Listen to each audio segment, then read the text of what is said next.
There's a good possibility that when you're launching a net zero product, people might think it's going to be more work for them, more expensive. If you can reduce that burden or actually eliminate those expectations by understanding what they're thinking and communicating the benefits as clearly as you can, that will help.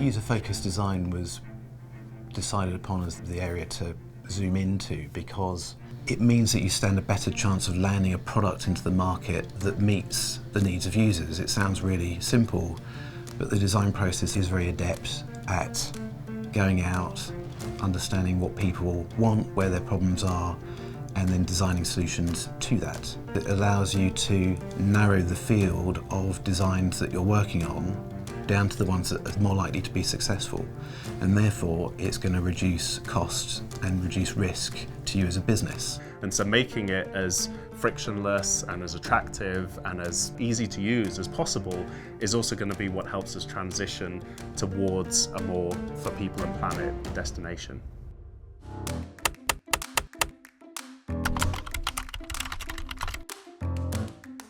We moved into the electric vehicle charging space about 2018 as part of an Innovate funded bid to design a pop-up charge point.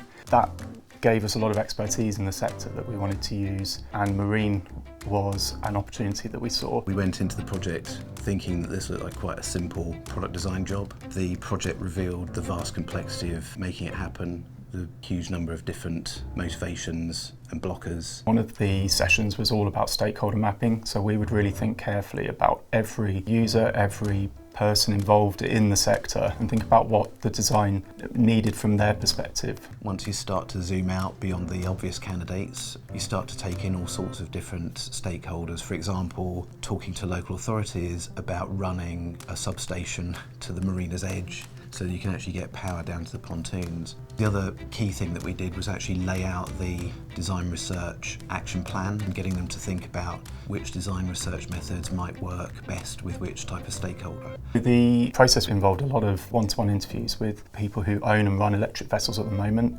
and really understand what their view was of existing refuelling, what their view was of electric refuelling and what they thought that might look like. Obviously the people who were there using the chargers are much more concerned about the environment and the practicalities, and then the harbour masters were more about the infrastructure. How is it going to be implemented? How is it going to fit in with the surroundings?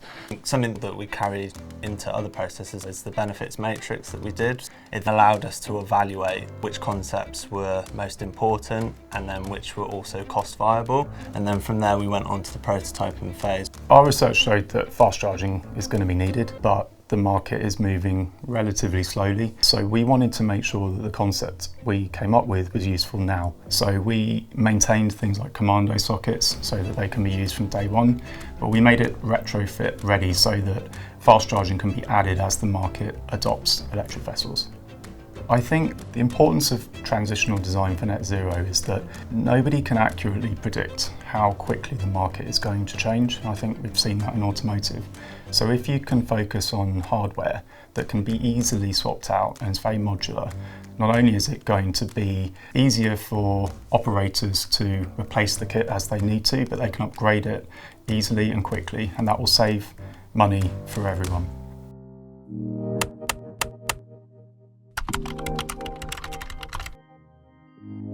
RFID technology is traditionally used for retail stock counting, anti-theft detection, all the way to auto checkout processes. Every year, more than 45 billion RFID tags are made for single use, so they just end up in landfill after a really short lifespan. Pulpatronics develops fully recyclable and metal-free RFID tags that can cut CO2 emissions by 60% and reduce the cost by 30%. We replace the plastic substrate with a paper-based material, And instead of using an aluminium antenna, we are now directly laser engraving our electronic circuitry onto paper, creating a carbon-based antenna shape, which is fully recyclable before we attach the microchip. Eliminating components that you don't want to go into landfill, simplifying the manufacturing process, so that's lower carbon, and simplifying the recycling process because you don't have to separate materials. But on top of that, if there's a wider uptake to this chip, they could attach additional value by allowing you, for example, to scan it and find out more information about the clothing. And what kind of information is open to exploration? Why keep this technology just in the back room when you can pioneer this new space of using RFID tags in the consumer store, using IoT or connected sensors to bring products to life more and to really elevate that consumer experience. For this specific project, we really wanted the users to be end consumer users. Some of the methods we used were things like customer journey mapping, where we would explore the flow of activity over time through the process of finding, choosing, going into store, browsing, learning more about the products, buying something, coming out of the store, and then post-purchase things they might do. We then thought about key questions we might want to answer during that flow of activity. We were very curious to understand throughout their entire shopping process, what were the key pain points? Is it hard to find your size when you're shopping? Is technology in the store enticing to you, or is it something that you're just kind of nervous about? We designed exercises to uncover what customers might want, give them the chance to share their thoughts, but also prompt other ideas from them. Being able to actually work with partners in the sector that you're looking for is super critical. We partnered with Petit Plis in Battersea Power Station. So we set up a user research group testing at the Petit Plis store. For us to really understand how can we communicate the technological piece behind the tags was the first challenge, creating look-like prototypes. We saw how users interacted with them, if it was clear for them how to scan the tags, what information they can gain through scanning them as well. And then on top of that, really explaining what it means from a sustainable perspective. Customers had some very practical wishes, registering a warranty more easily by scanning the item, for example. But we also found out some latent wishes, like finding more out about the products, the materials, its provenance, but also matching suggestions. If you choose an item of clothing, what might go well with that item and that colour. So it's quite interesting and revealing. Working in a startup, you're always crunching the numbers or focusing on product, whereas when you're this early, it's actually very helpful and useful to actually test your product. A big thing that we learned from this entire process was really incorporating kind of consumer insights to develop the products. The work we did with Pulpatronics to help them do customer research to de-risk their ideas and also start to gain market traction with customers was really crucial to raising investment. This started as a master's project, so we really had no funding, no resources, nothing. It felt like a really fitting kind of next steps to take our master's project to a real venture.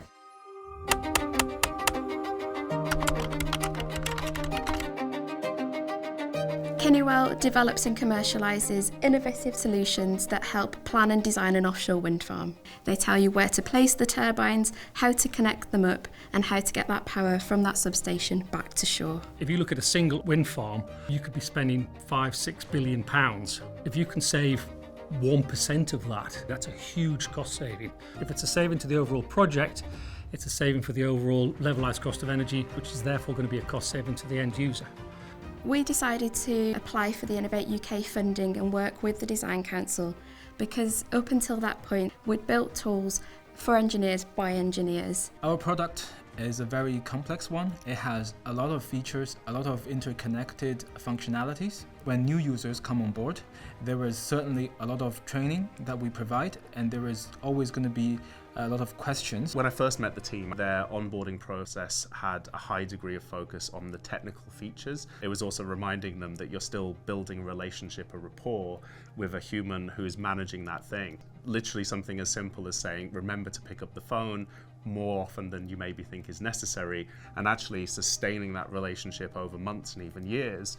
Not only is it good in terms of building that business, but it's also going to give you those insights for what you can do in terms of innovation. I think sometimes it's important to remember the simple stuff can be incredibly effective. What we've changed now is we are looking at being proactive. So we're taking it to market, we're having discussions with the market, we're seeing what the market wants. So engage with clients, listen to what they want, listen to what keeps them awake at night. Which bit of the project are you concerned about? How can we help you resolve that issue that you've got? We see that we can make our products more intuitive to use. For example, make every control, make every description more close to user expectation. The usability is very important for growth because basically you need the client to be able to use the product the way that they want to use it. If the interfaces are too complicated, it's going to take them a very, very long time to learn how to use the software, and that's the last thing we want to do. We want them to be able to use it very swiftly because it's all about saving money ultimately, both for them and for the project. I think one of the most interesting things about the journey of looking at a global perspective for the company is obviously they had started out in the UK. There's a whole world of business out there. It's very tempting to think, no problem, we'll just do a drop-down thing and you can pick a language. But we're not really just dealing with translation, we're dealing with transcreation here. We're dealing with the localization of what the cultural shift is of the product working in a different country. And so I think that for me is often one of the things that can break a company's plans to go global, but it can also be one of the most exciting things as a designer because you get to really understand culture. And it's fair to say that basically that means there's a whole world out there in terms of development of new products, which of course is hugely economically rewarding, both for the company and of course the British economy. We've translated it into Japanese and other Asian languages. That has opened the door to us in so many different ways, to the extent that we actually have teams now in Asia talking in local languages to the clients out there, and that's had a huge impact on the turnover of the business.